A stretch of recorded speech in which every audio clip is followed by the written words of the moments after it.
Shalom, and welcome to Inside Israel News. I'm your host, Mensch-Kight. In this podcast, you'll hear detailed and relatively unbiased information about Israeli politics and current events.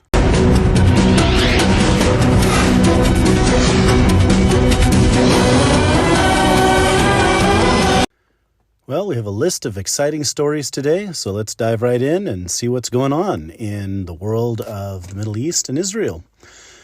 In big news, we have the issue with Iran. The Biden administration says they are talking with Iran about returning to the nuclear deal that existed before under the Obama administration that President Trump left. Iran has already begun upping its enrichment lately. They sense a weak incoming administration, and they're going to push whatever they can. If you recall, the Iran deal that the Obama administration negotiated with Iran has no teeth, no accountability, and it's basically the whole deal is a plea with Iran. Please, please, please delay becoming a nuclear power for 10 years, and then we'll let you become a power then, basically. And that was the crux of the deal, but it doesn't really have any way to enforce it except bringing back sanctions, which, but the sanctions take years to take effect, so and have their impact. So that can be a bit of a challenge. The E3 governments, that is France, Germany, and Britain, have announced that they're very concerned about the military implications of what Iran is doing right now, enriching the uranium at an increased level and to increased levels of purity. And they're saying that there's really no civilian use for this technology, since the Russians have been more than willing to help Iran with civilian nuclear power that obviously does not involve any kind of uranium being controlled by Iran, since the Russians would be controlling it. So there's nothing to this program other than weaponization. This is Iran attempting to become a nuclear power. So with the Europeans concerned about that, and with the Biden team already in talks to restore the toothless negotiation, the toothless Iran deal, it's looking a lot like Iran is going to join the family of nations that are nuclear powers in the coming years. And that is upsetting and frustrating. The problem now that was going to face Israel and its allies in the coming years is, will they strike Iran before that time comes, before Iran is able to develop a nuclear weapon and try to destroy the nuclear sites, or do they wait and try to allow peace negotiations or other powers to intervene and assist? Well, we'll see. But this is definitely looking a lot more like war and a lot less like peace now that America is in a weaker position. In other news on a similar topic, the United States has invited Israel to join Central Command. Central Command is the U.S. Military command in the Middle East, in the Gulf area, basically the anti-Iran command, although it was also from where the U.S. commanded operations in Syria against Islamic State. So it is sort of the pan-Middle Eastern command, but that is where the United States and our Arab allies coordinate military efforts, mostly for the containment of Iran. The inclusion of Israel in that is huge, because now Israel can coordinate its military efforts with the Arab countries and the United States much more efficiently. And that means that Israel has joined the community of nations that are opposing Iran, and that way they're facing off and coordinating with the Arabs to face off against the Iranians. So this is a positive step for Israel, joining that group and being able to coordinate military efforts should a conflict arise. In something of a fun side story, some good news: Israeli dirt bikers attended a rally in Dakar in Saudi Arabia and will be dirt biking with their Arab brothers. This is part of the thawing in relations between Israel and its Arab neighbors, and it's kind of a fun thing to see Israelis engaging in sporting activities in their region. Usually Israel has to compete in, say, European sports and international sports, but is not able to compete in the sports in the Middle East with their Arab neighbors. So this is a positive step that shows that peace is breaking out and Israel is befriending its Arab neighbors.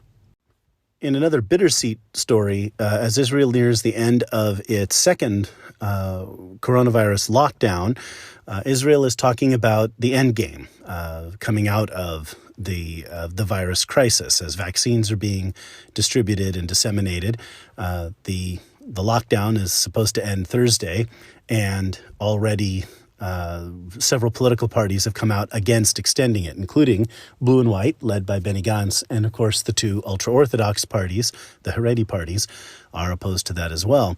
But as Israelis are being vaccinated, as the death rate is falling, Israel is looking for an opportunity here to end the crisis, or for it to be less concerning for the country.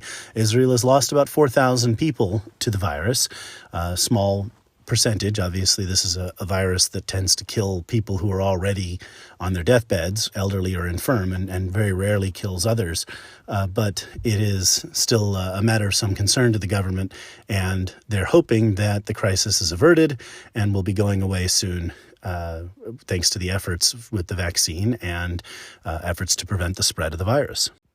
In episode 4, I talked a little bit about the Arab parties in Israel and what was going on with the Palestinian Arabs in Shomron and Yehuda, and also in the Gaza Strip. Well, we've had some developments there, and it's not clear whether they're positive or what, but they are developments. The big development being that elections are being called. The parliamentary elections are to take place on May 22nd, tentatively, and the presidential elections on July 31st. This is being called while no agreement has been reached between Hamas and Fatah about how to govern, and those agreements have been complicated by certain developments, which I'll go into in a minute. But this came as something of a surprise, because usually the path that Abbas takes to get out of elections is, well, we need to reach some kind of an agreement with Hamas in order to hold elections. Well, Hamas doesn't reach that agreement, and therefore, hey, we've got a great excuse not to have elections. But this is not the case this time. So in May, they'll be having elections for the Palestinian Legislative Council and for the presidency in July, on July 31st.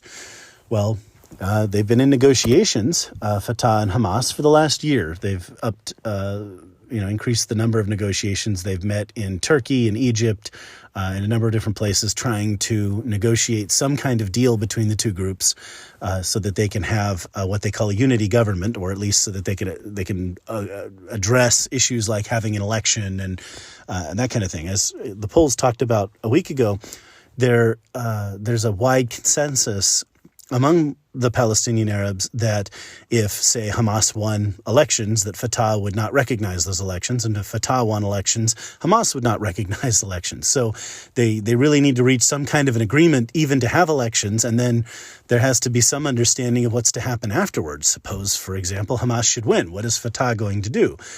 Probably just ignore the results. So this is going to be interesting to see. But they have actually set a tentative date for elections, and they're in another round of talks right now aimed at creating some kind of an agreement somewhere, somehow. Those talks were complicated because the Fatah movement, the Palestinian Authority, has reopened negotiations with Israel, or reopened relations with Israel, formal relations. They're talking again. Not real negotiations, not real peace talks, let's just say, but they're working together, they're talking together. And that normalization, to the degree that it is normalized, has frustrated Hamas. And so now Hamas is saying that they don't want to do any kind of deal with Fatah because Fatah is acknowledging and working with Israel. And so this has made matters a little more complicated there. On a kind of an interesting side note, I talked about a few different candidates for president. The one I deliberately did not talk about is in the news. So this is a perfect opportunity to raise him as an issue. And that is Mohammed Dalan.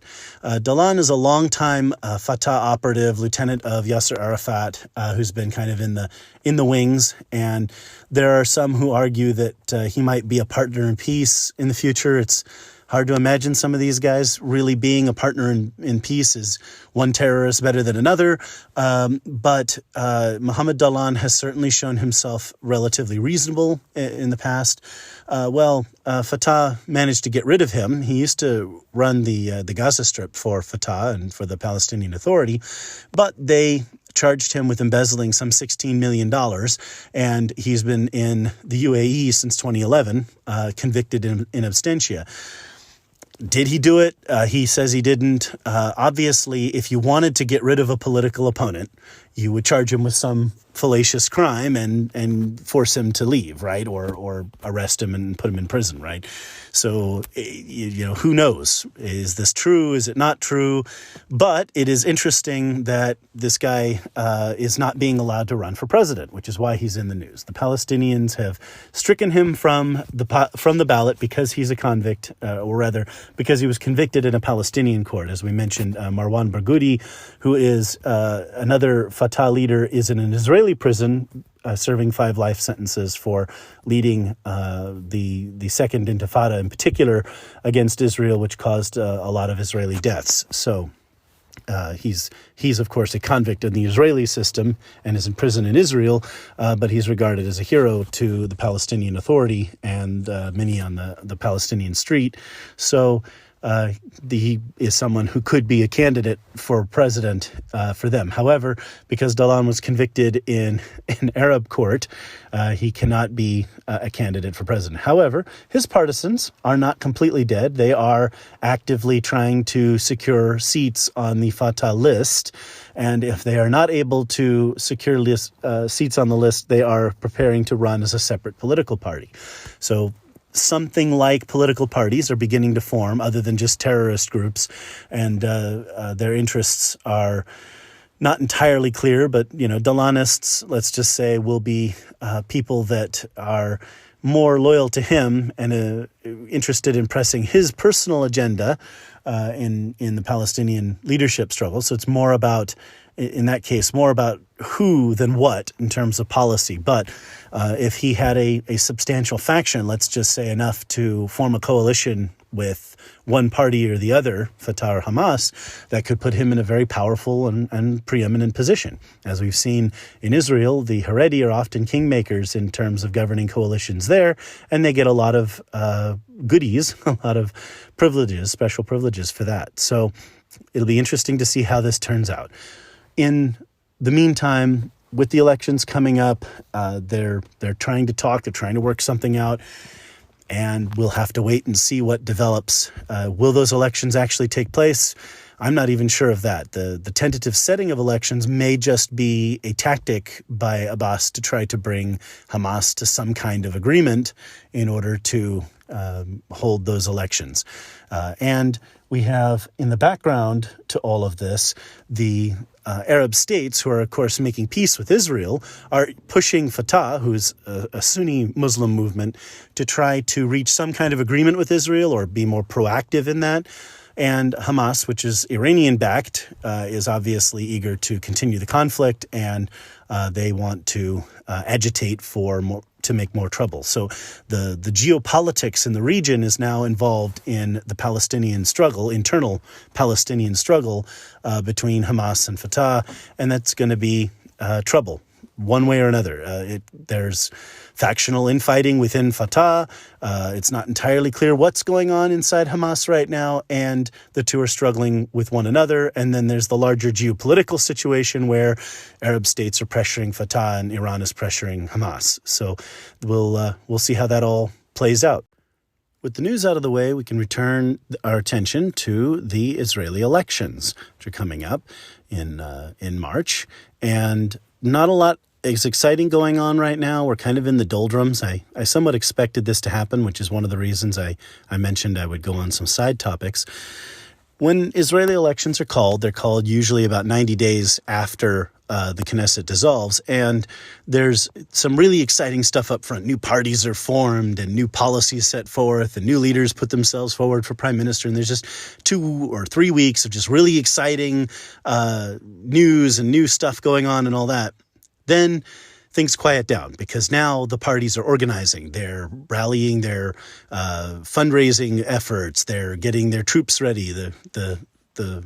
By troops, I mean the precinct walkers and the party activists. They're getting ready for the action of the election, the real fun part that happens in late February and March, where everybody's walking and talking to their neighbors and knocking on doors and trying to get people to vote and doing mailers, and you have all the exciting campaign ads and all of that.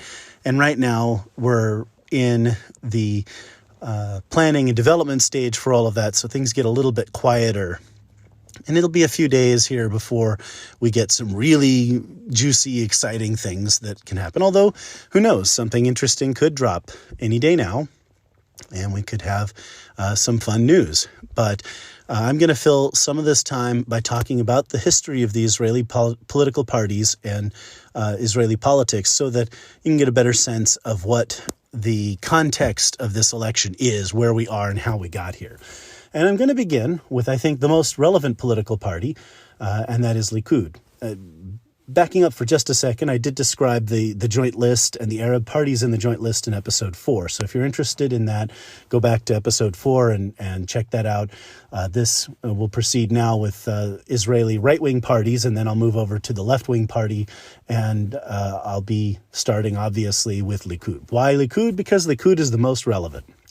So the Likud Party has led governing coalitions in Israel since 2009. So we're coming up on 12 years of solid Likud government. And it could be argued that Likud has been fairly dominant in Israeli politics since the late 70s. And that is an important aspect of Israeli politics because originally Israel was founded, as I mentioned, as a sort of socialist or left-wing country. And from the very beginning, from 1948 until 1977, Israel was governed by the left. And generally the Labor or Alignment Party was the leading party, the party under David Ben-Gurion and under Eshkol and Golda Meir, obviously. So now we come to the 70s, there was the Yom Kippur War, and a lot of Israelis really blamed the government at that time. One, for not predicting that the war might happen or being unprepared for it, and also, two, for conducting the war badly. And it can be argued every which way. And if you listen to Israelis, I mean, obviously, I met Golda Meir's son, and he argues it his way. And people who are fans of Yitzhak Rabin will argue things another way.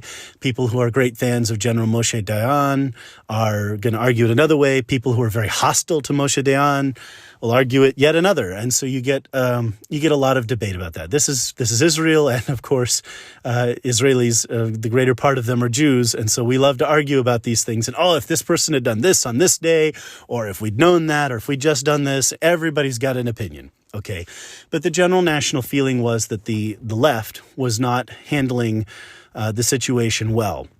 And this led to the collapse of Golda Meir's government and the rise of Yitzhak Rabin as a sort of a military leader, the hero who liberated Jerusalem, who led for a while thereafter. Well, the Israeli right goes way back, just like the Israeli left does.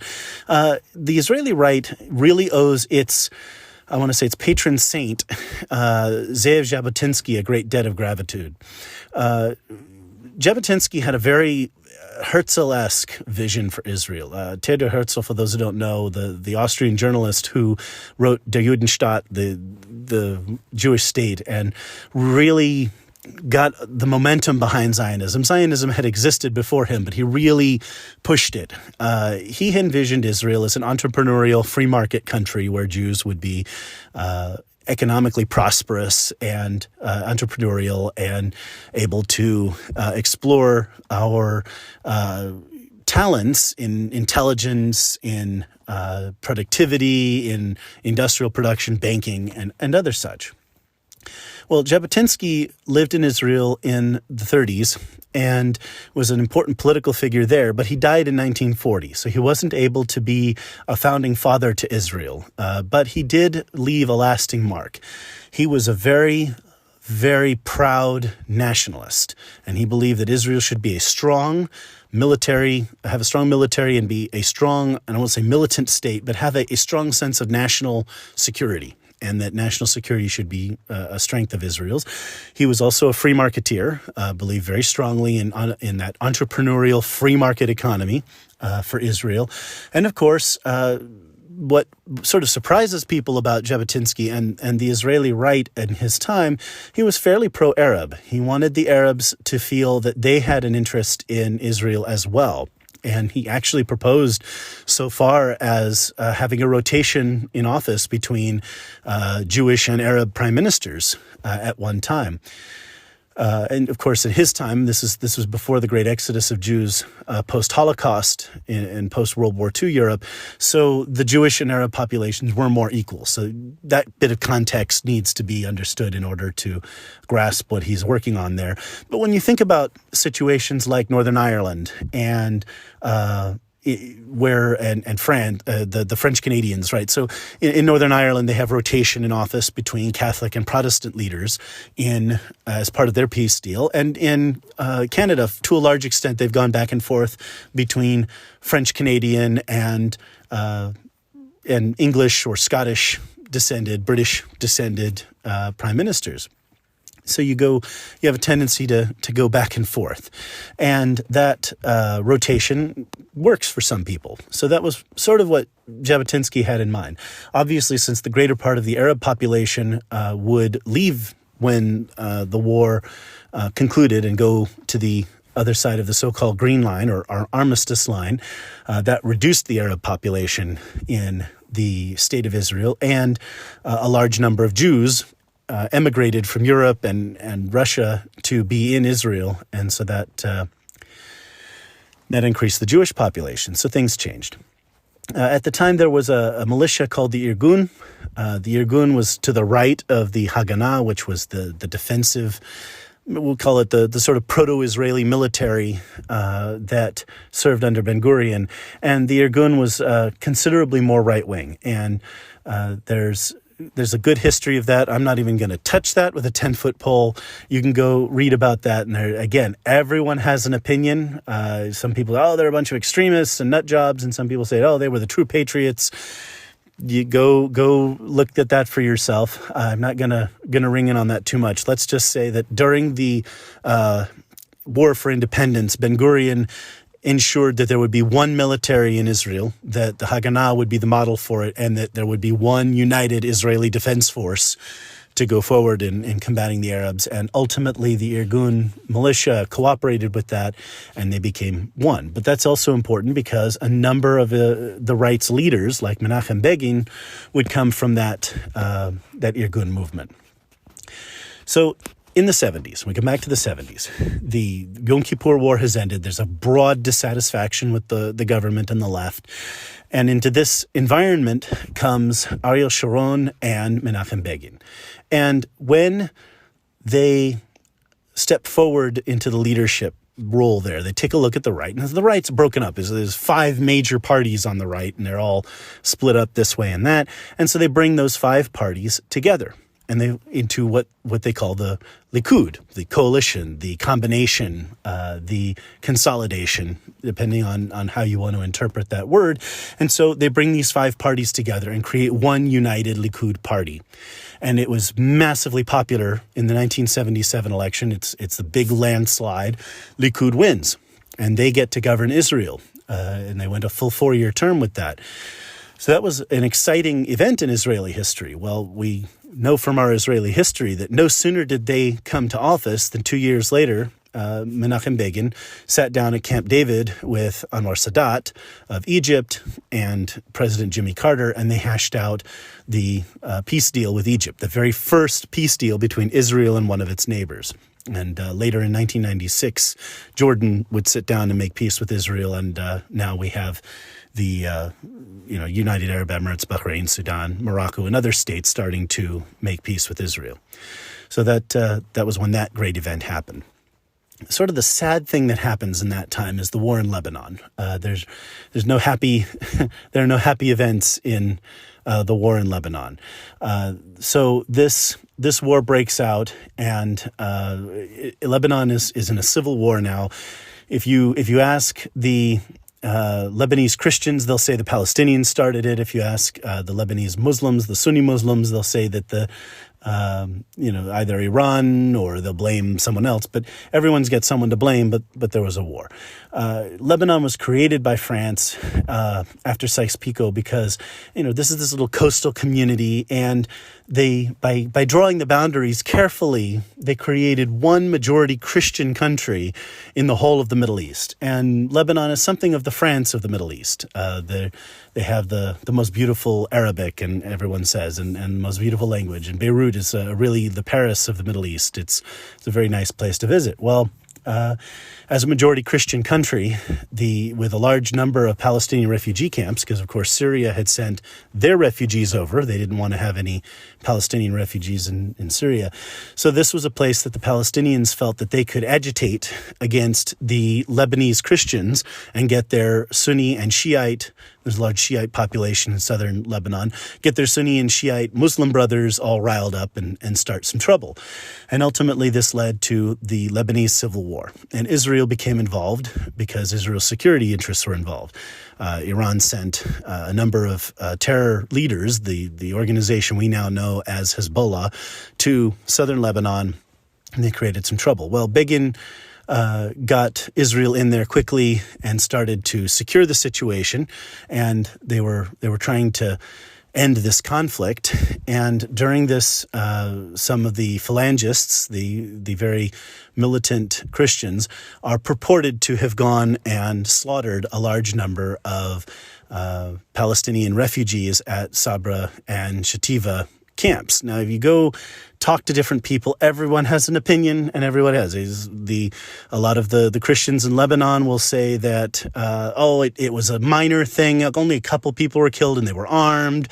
Obviously, they don't want to think of it as being some kind of a slaughter. If you ask the Palestinian Arabs, that, it was a great massacre. It was terrible. It was like the Nazis. It was just awful. And the Israelis were there and laughing. And but official Israeli investigations were conducted, and it turns out that Israel did not know that this was going to happen. They didn't know the phalangists were doing this, but there was the argument in the Israeli government that they should have known. And so Ariel Sharon, then defense minister, had to resign, and shortly after there, Begin, and that left Yitzhak Shamir in charge, and they went to new elections, and ultimately this brought down Begin's government.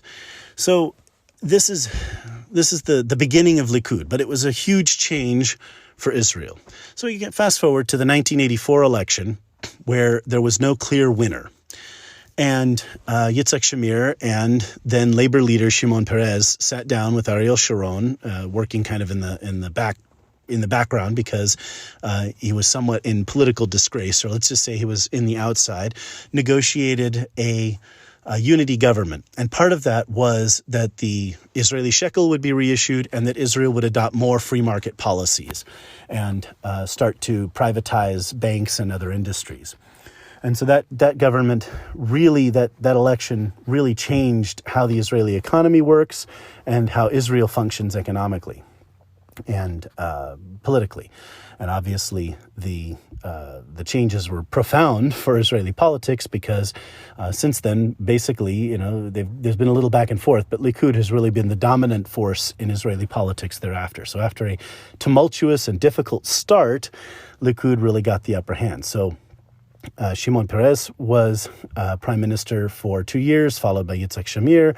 And then in the 1988 election, Yitzhak Shamir and Likud won a full term. And then in 1992, and I talked about this a little bit with the term limits, there was high unemployment, some other economic problems, and Israeli voters turned from Shamir's leadership to Yitzhak Rabin, leading labor alignment at that point. And again, Yitzhak Rabin is widely considered a war hero, just like Ariel Sharon. So these political figures have a tendency to have a long life and keep coming back and being able to come back into office.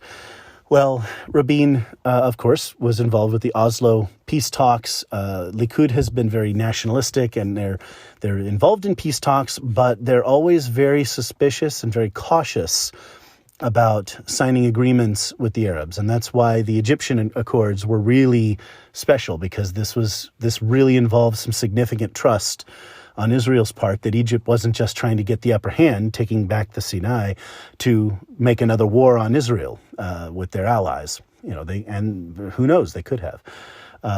So this is where the situation was in 92. And because in part of the peace deal, Yitzhak Rabin was assassinated by an extremist in 95, and Shimon Peres came back.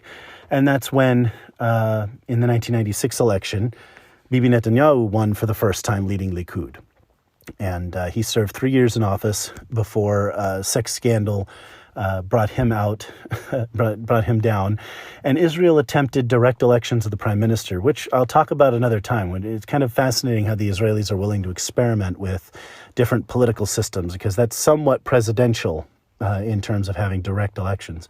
And Ehud Barak defeated Bibi Netanyahu in those elections and would govern for 2 years before Ariel Sharon would come back and win and bring Likud back to office. And then Sharon, obviously, in 2005, went to form his own party, the center-left Kadima Party, and this left Bibi Netanyahu in charge of a rump Likud, a party with like 12 seats, and way down in fourth place and far from the political leadership. And a lot of people thought, Likud is finally done, it's finally dead. But a lot of us at the time thought, with Likud splitting like that, with Kadima going to the center-left, that the real victim in that was going to be labor, that it was going to destroy labor's political ground. And indeed, that was the case. And there was the rocket attacks of 2006, some corruption and economic mismanagement. Ultimately, Ehud Olmert would take over for Ariel Sharon after his strokes and would mismanage the situation for several years. And Olmert would later go to prison for corruption. And this created the opportunity in 2009 for Bibi Netanyahu and the right to come back. And they did, even though Kadima won one more seat to Likud. The Kadima won 28 seats and Likud 27. Traditionally, the party that wins the most seats is considered to have won the election and should form the government.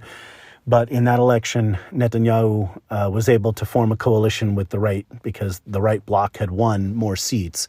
And more parties recommended to the president that he appoint Netanyahu to be prime minister. So that's where things rested. And Netanyahu has been prime minister since, leading Likud.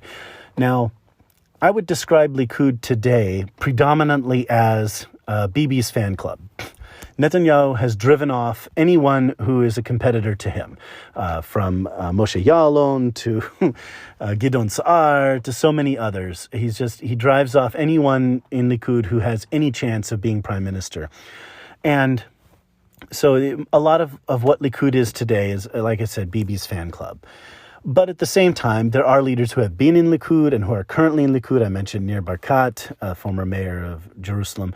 And there is talent. There are people who could succeed him, and there are Likudniks who could govern and manage more moderately. There are also some people who have been involved with Likud, like Dani Danon and Moshe Feiglin on the far right, who could be considered, I want to say, anchors of a far-right Likud that are, they will certainly want to control Likud in the future. Would Likud lurch to the right that way is unclear. It's unlikely, but they're out there. And that's the big question now. If Bibi retires, or I should say when Bibi eventually retires, will Likud continue to be sort of Bibi-esque, sort of center-right, moderate, opportunist, looking for opportunities to seize the initiative on peace while also maintaining a strong security position? Or will Likud lurch to the right and become inflexible and unwilling to negotiate and unable to govern, basically, if they go too far to the right? Obviously, Israeli voters are leaning to the right now. Almost 2/3 of the Knesset is going to be made up of right-wing parties. But how far to the right are they willing to tolerate? That's the big question. So there's Likud. Likud has been the largest party in the Knesset since 2009, with the exception, as I mentioned, of Kadima winning in 2009, 1 seat more. And in the recent elections, we've had these 4 elections. In one of them, Likud tied with the blue and white and Yesh Atid party, that list once. And in the fall election, they were 1 seat below. But basically, Likud has been, for the most part, the largest single party in the Knesset, and obviously Bibi Netanyahu has been leading the governments since 2009. The big question now is, will he continue, and who will be his partner? So when we return for the next episode, I'll talk about other right-wing parties after we cover the news, and we'll test the flavor of the Israeli right. That concludes another exciting episode of Inside Israel News. Please visit insideisrael.news and like us on Facebook. Look forward to hearing your comments, thoughts, and feedback. להתראות. Goodbye. אולי נפליגה בספינות מחוף אילת עד חוף של ועל המשחטות הישנות יטעינו תפוחי זהב